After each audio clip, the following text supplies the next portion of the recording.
Hey y'all, what's up? Welcome to my first video with some real content for y'all. I greatly appreciate you watching, and please like or dislike the video. Helps out by giving me a little bit of feedback on what everyone thinks. But this video is going to be my 2019 preseason rankings for the quarterbacks eligible for the 2020 NFL Draft. And just as a disclaimer, yes, I am ranking these quarterbacks 1 through 10, but at this point in the year, this list is just as much a watch list as it is actual rankings, and everything I am about to say are my personal thoughts and evaluations. They are completely open to debate, and I would love to hear y'all's thoughts on anyone in this video or someone that I don't talk about. Please use the comment section to talk players and opinions. All I ask is that you are respectful to everyone else that shares their thoughts too. So let's get this thing started with my number 10 quarterback heading into the 2019 college football season. In this spot, I have Nathan Stanley of the Iowa Hawkeyes. Stanley is going to be a senior this year. He is 6'4", 242 pounds, and last season in 2018, he played a total of 13 games, had 235 completions out of 396 attempts, for a completion percentage of 59.3%. He had 2,852 yards in the air, 26 touchdowns, and 10 interceptions for a season QBR of 136.5. In his career, Stanley has played a total of 31 games, has 436 completions out of 756 attempts, for a completion percentage of 57.7%. He's thrown for 5,346 yards, 52 touchdowns, and 16 interceptions for a career QBR of 135.5 while at Iowa. Now looking at Stanley on the field, he has the size, he has the arm strength, and by the time he graduates, he'll be a 3-year captain at Iowa. But with that being said, he still needs to show consistent accuracy and much improved decision making.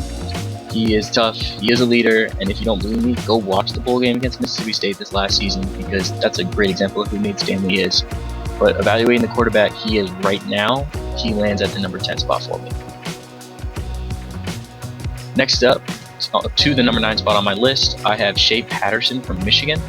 He'll be a senior this year as well. He is 6'2", 205 pounds. Last season played 13 games, had 210 completions out of 325 attempts, earning a completion percentage of 64.6% that led to 2,600 passing yards, 22 touchdowns, 7 interceptions, and a QBR of 149.8 on the season.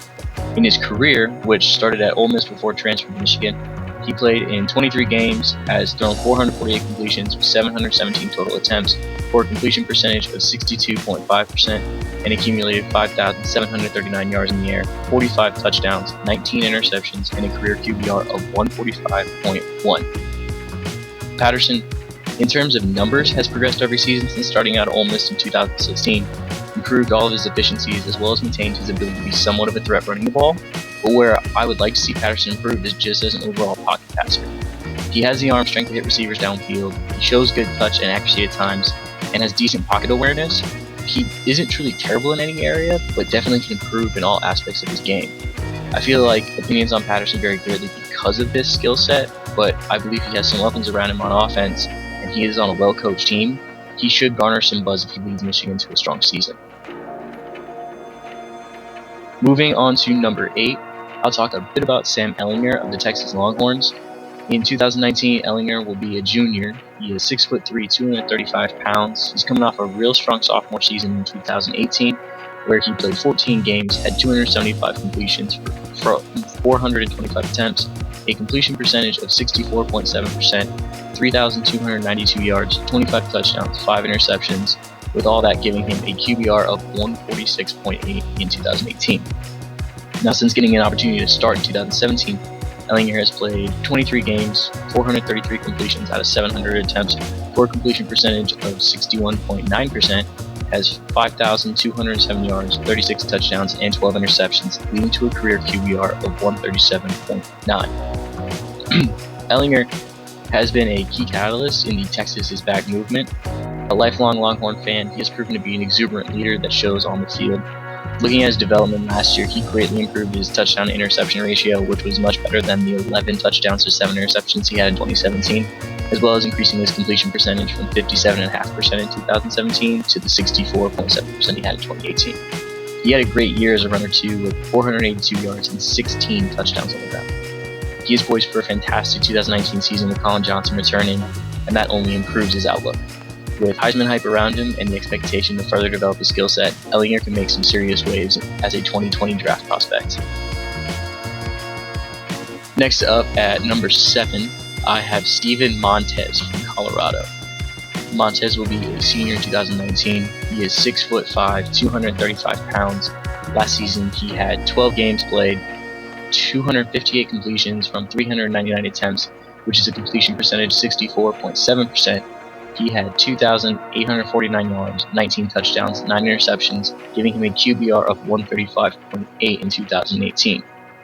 Over his career at Colorado, Montez has played a total of 33 games, has 569 completions with 916 attempts for a career completion percentage of 62.1%, 6,902 career yards, 46 touchdowns, 23 interceptions, and a QBR of 137.1. Montez is truly an interesting prospect because he has that NFL size, he's very athletic, and exhibited an above average skill set.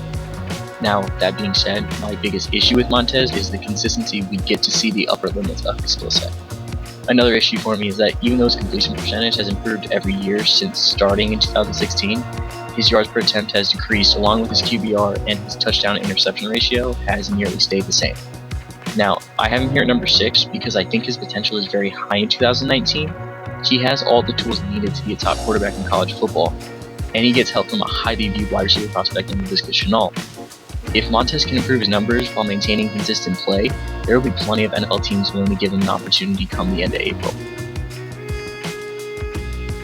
Now on to number 6, where I have Jacob Eason, formerly of Georgia, but now taking over for Jake Browning in Washington.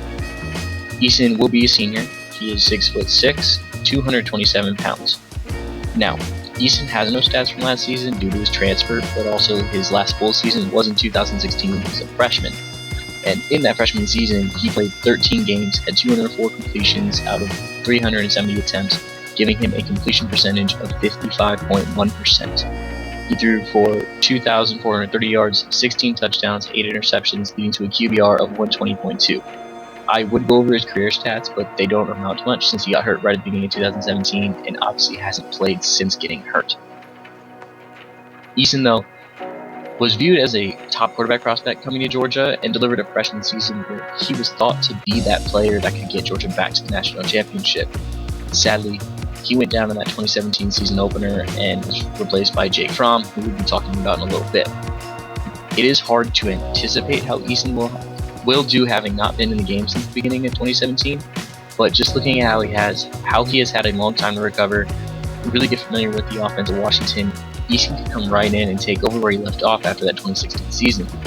He has the size. In 2016 he showed he had the arm talent even back then as a freshman. He just needs to come out and help Washington win in 2019 to prove he is still the quarterback everyone thought he could be. Getting into the top 5 now, at number 5, I have Jalen Hurts, now an Oklahoma Sooner. Hurts will be a senior at Oklahoma after transferring from Alabama. He is 6'2", 218 pounds. Last season playing the backup role at Alabama, he played in 13 games, had 51 completions from 70 attempts, which is a completion percentage of 72.9%, 765 yards in the air, 8 touchdowns, 2 interceptions, and a QBR of 196.7. Including his first 2 years at Alabama, Hurts has 42 games played, 445 completions, 707 attempts, a completion percentage of 62.9%, 5,626 yards, 48 touchdowns, 12 interceptions, and a QBR of 148.8 in his career. It may be a weird storyline for Hurts going from the SEC Offensive Player of the Year and an All-American as a freshman to having to transfer after his junior year, but he has handled this entire situation like a professional. Now, Hurts was never the greatest pocket passer at Alabama, but he was an exceptional runner, gaining 1,976 yards on the ground with 23 touchdowns. He could get his career revived with Lincoln Riley and get some much-needed development as a quarterback.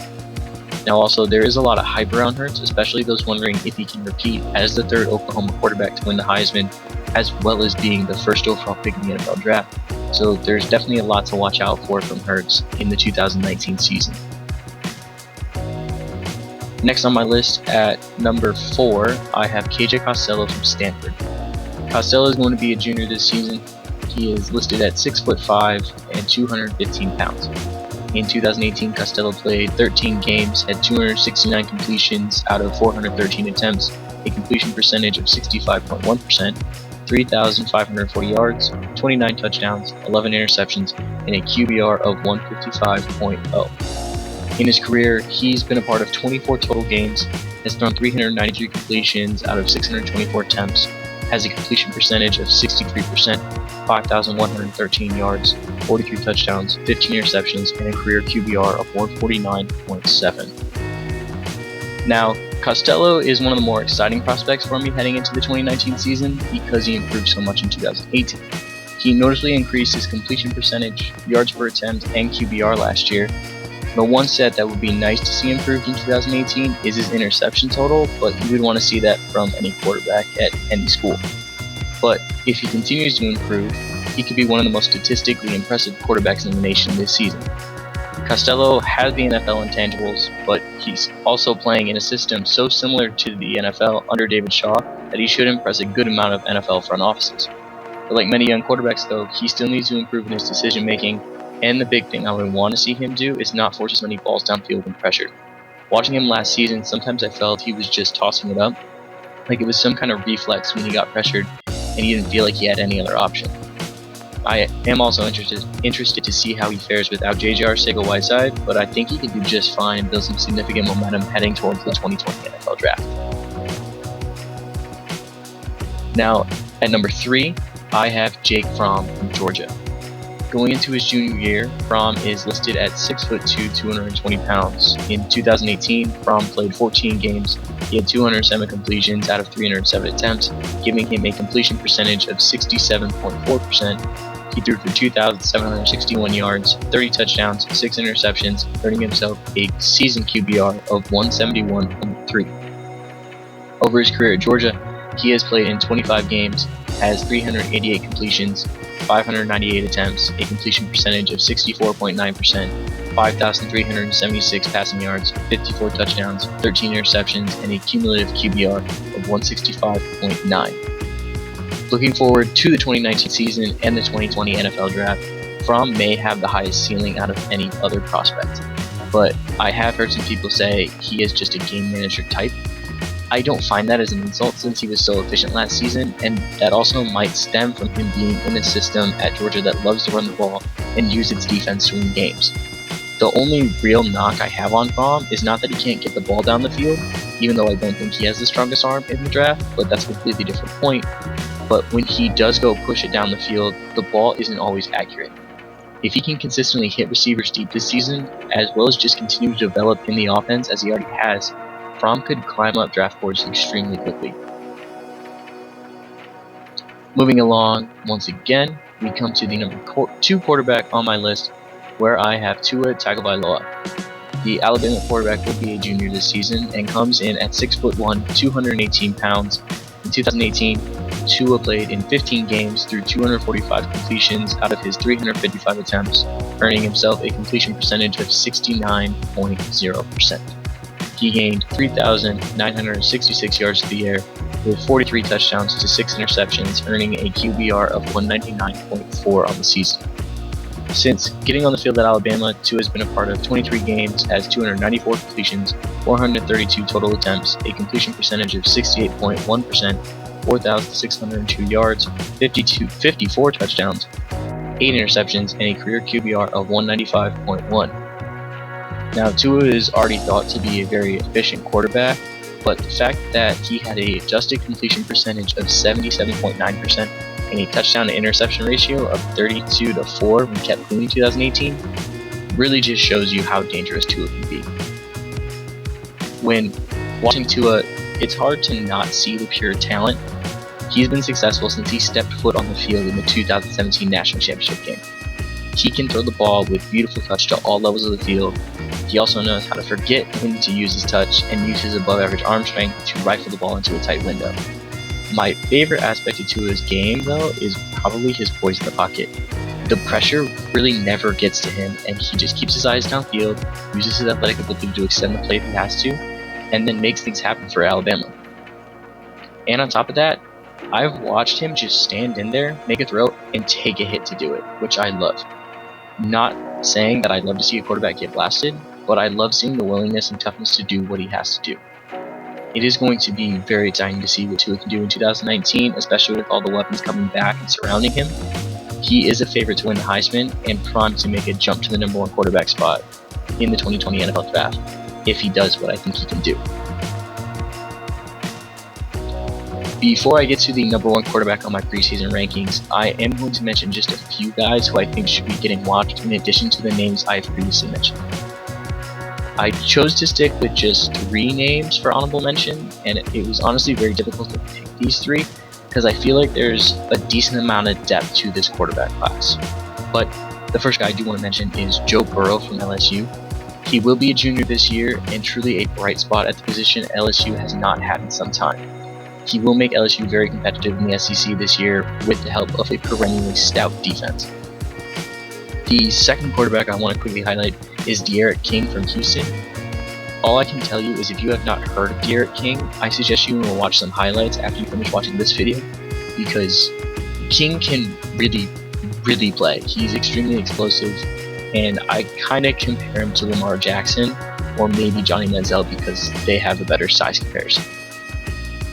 And finally, I want to note Mason Fine from North Texas. Obviously, North Texas doesn't get a lot of national media attention, but those of you who watch college football on a consistent basis should not change the channel when you see North Texas versus whoever they're playing on ESPN3. Fine might be one of the most accurate quarterbacks in the college game, and he fills up his stat sheet week in and week out. But finally, we are here, the moment everyone has been waiting for. But I'm guessing many of y'all can figure out who I have in the number 1 spot, so it's not a surprise. But here at number 1, I have Justin Herbert from Oregon. Now, Herbert is going to be in his senior year after choosing to return and opting out of the 2019 NFL Draft, where I felt if he had declared, he still probably would have been a number 1 quarterback prospect, and if not given that title, definitely would have been competing for it. But to move on, Herbert does have the prototypical size that NFL teams look for at 6'6", 233 pounds. To look at his stats from last season, Herbert played in a total of 13 games, had 240 completions out of 303 attempts, for a completion percentage of 59.4%. To go right along with that, he accumulated 3,151 passing yards, 29 touchdowns to 9 interceptions, giving him a QBR of 144.6 in 2018. Over his career at Oregon, Herbert has played in a total of 29 games, thrown 541 completions out of 865 attempts for a career completion percentage of 62.5%, as well as accumulated 7,070 passing yards, 63 touchdowns with 17 interceptions, and a career QBR of 151.3. And another key stat for Herbert that I want to note, which I found on Pro Football Focus, was that Herbert has gained 3,107 yards and 34 touchdowns with a QBR of 122.3 on play action in his career. Now, I'm not saying that being good on play action takes the most amount of skill at the quarterback position, but being that effective in his career means that Herbert knows how to take advantage of freezing the defense for that split second, and over that stretch of 2016 to 2018, that efficiency on play action is one of the best in the nation. Finally, giving an outlook going into the 2019 season, if Herbert can stay healthy, which has been a struggle for him since last year was the first season he played in every game, Herbert has an opportunity to fully master the offense under head coach Mario Cristobal and with OC Marcus Arroyo. If he does that, he can put up some ridiculous numbers in the Pac-12. Along with that, I think he has some room to improve in his decision making, because sometimes he does look like that number 1 quarterback prospect heading into the draft, and other times while watching, I find myself wondering why the heck did he just try to make that throw. If he can clean that up, he already has the physical traits, he has the arm talent, he is very athletic for his size with the ability to move the pocket and extend plays. He shows a high level of toughness, physical and mental. If all of that comes together, I believe that Herbert is going to fully cement himself as the number 1 quarterback and the first quarterback taken in the 2020 draft. So with that rounds out my list for the top quarterbacks heading into the 2019 college football season. If you all did enjoy the video, please give it a like. It would really help out the channel. If you want to be around for when I add the rest of my preseason positional rankings and all the other content I plan on uploading, please hit the subscribe button and click the notification bell. Again, thank y'all for watching, and I will talk to y'all in the next video.